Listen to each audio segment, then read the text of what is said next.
2017, the White House prepared a national security strategy that outlined a variety of threats to the United States. And it called China one of two revisionist powers trying to shape a world antithetical to U.S. values and interests. Since then, a lot has happened, including big back-and-forth tariffs from both sides. And so far, Beijing is getting the sharper end of the stick. I think it's important that we have a values proposition that's different than the Chinese. The Chinese come to heads of state and say, we're not going to ask difficult questions, non-interference in your domestic affairs. We're not going to press you about free press, about human rights, about politically open systems. There's a lot of things that are difficult that we're just not going to raise. And they point to us and say, those guys, however, will interfere in your internal affairs. We have a different view, which is that what we stand for has been codified in the UN Universal Declaration of Human Rights and actually is the best path forward towards all countries to be free and fair and open. And that has attracted allies to support the United States over 70 years. There's a criticism of the administration in Beijing that they didn't get their analysis of how serious Trump was right. But secondly, they also thought Europe would stay on their side and not rejoin the American side. So the critique of Xi will be the analysis of American strategy has not been accurate. Then there's a second box, which is, have you, Xi Jinping, gone too far out there in provoking the United States and the collective West more generally? For example, China 2025, the manufacturing strategy. Made in China. Made in China, One Belt, One Road. In recent times, South China Sea. In other words, have you been poking the bear too much? The bear here being the United States. The very significant change in Chinese language is this. 5 or 6 years ago, China was going to participate in the reform of the global system. Chinese word is 参加. Then a few years on, China would help guide the reform of the global system. 引导 is the Chinese verb. 2 months ago, it became China will lead the reform of the global system, 领导.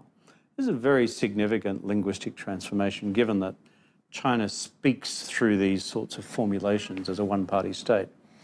So in the global rules-based system, whether it's the WTO, whether it's Human Rights Council in Geneva, whether it's the UN, whether it's the Bretton Woods institutions, don't be surprised, based on that central injunction, that you'll see high levels of Chinese activism in personnel appointments to these institutions, efforts to change the culture, habits and work practices of these various institutions in a manner more compatible with Chinese interests.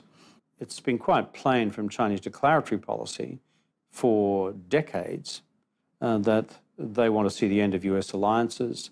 They don't see a future for the United States in the region in a geostrategic sense. Well, one of the interesting parts here, even as you've had Australian ministers talking out about things such as the re-education camps, put them in inverted commas, for Uyghurs, the surveillance state that China's turned into, militarisation of the South China Sea and military bases in our region, even helping North Korea avoiding too many, crippling sanctions, essentially. So, comments on that we try to say, well, they're speaking out. And yet right now you've just had the Trade Minister Simon Birmingham saying, please let in our coal. How effective are these protestations when we're still saying, please keep this element of trade, please allow us to keep profiting? Well, this is the thing. We are being sandwiched between policies on security and policies on trade and economics. And we do need to be very careful.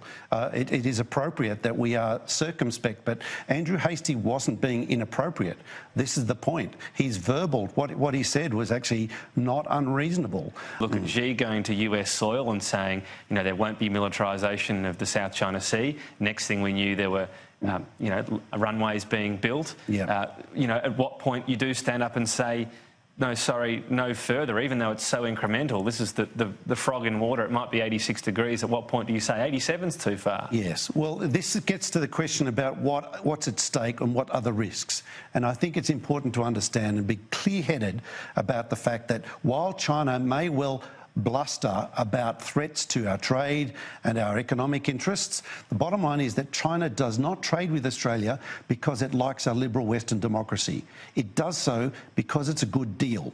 and that remains the case. Now, the idea that we would make concessions because of our liberal Western democratic principles is, I think, a fallacious one. It's a dangerous one. There can still be that punishment, so I suppose the more countries that stand up and say no more, the harder it is for China to mete out that punishment. The first thing I want to emphasize is that Xi Jinping is the chairman of the Military Commission, the Secretary General of the Communist Party, and the President of the People's Republic of China. And if you remember that it's in that order. The Military Commission gives him control of the People's Liberation Army, which is explicitly a wing of the party, not the government. The role of Secretary General gives him 89 million members. By contrast, Trump got 63 million votes.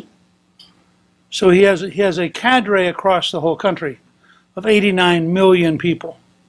And the number one duty of the Chinese system is the preservation of the party.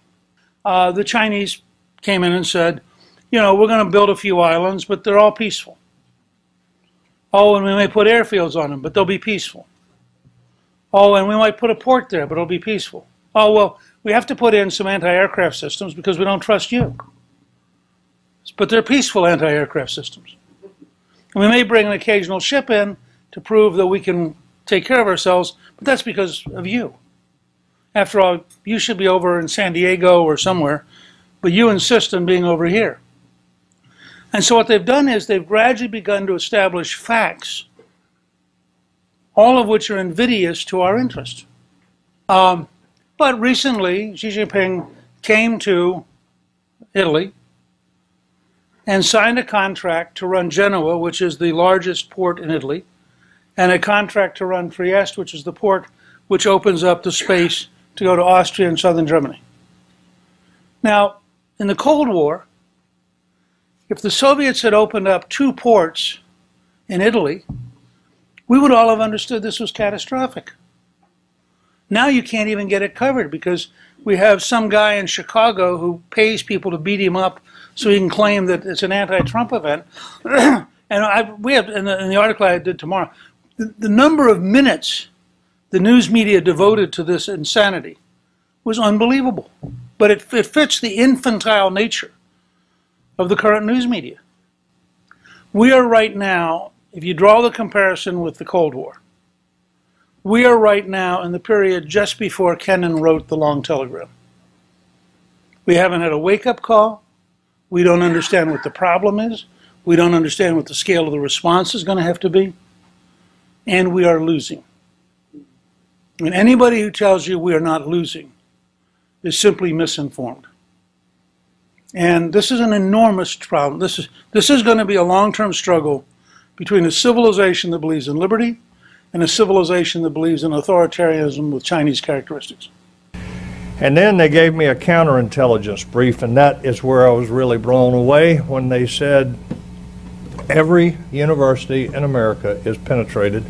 They have not only Chinese students, but Chinese exchange faculty that are there for one purpose, and that is to gain as much intelligence about America and about what we're doing, particularly about our technology, as possible. They had every high-tech company in this country is penetrated by intelligence agents, and even the intel community itself has been penetrated in embassies around the world as well as right here at home. And then let me say this as I come to the close, because Frank's timing me. And I didn't know I was speaking today. They are very sophisticated.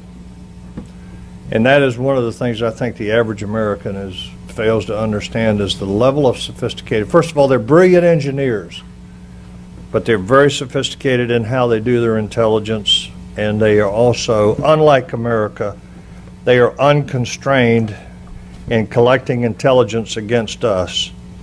We have restrictions on our intelligence people that are actually hinder their ability to be able to do things. The Chinese do not. That in itself is a major issue.